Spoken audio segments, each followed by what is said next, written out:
Bonjour, aujourd'hui je voudrais un peu vous parler de Marie, parce que Marie a révélé à Sainte Bernadette, à Lourdes, qu'elle est Immaculée Conception. Alors c'est un terme un petit peu difficile à comprendre, mais qui veut certainement signifier qu'elle est née libérée par Dieu de tout ce qui peut ressembler au péché originel.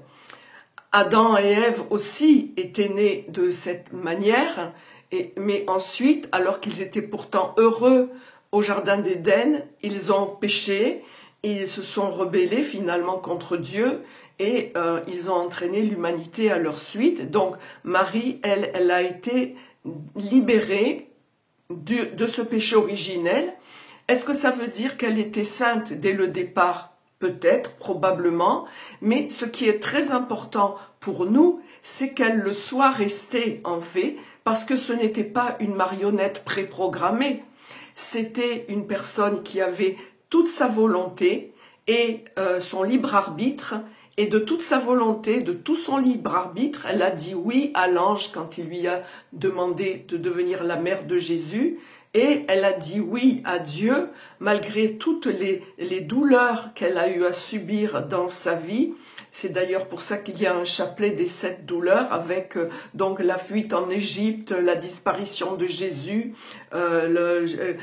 Marie reçoit le corps inanimé de son fils, tous ces moments terribles qu'elle a eu à vivre, et elle n'a jamais défailli dans la foi.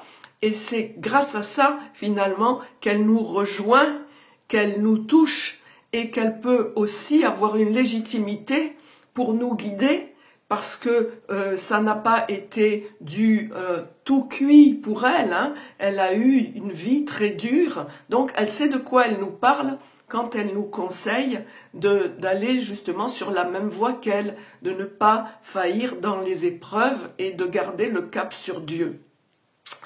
Voilà, donc c'est ce que je voulais vous dire aujourd'hui.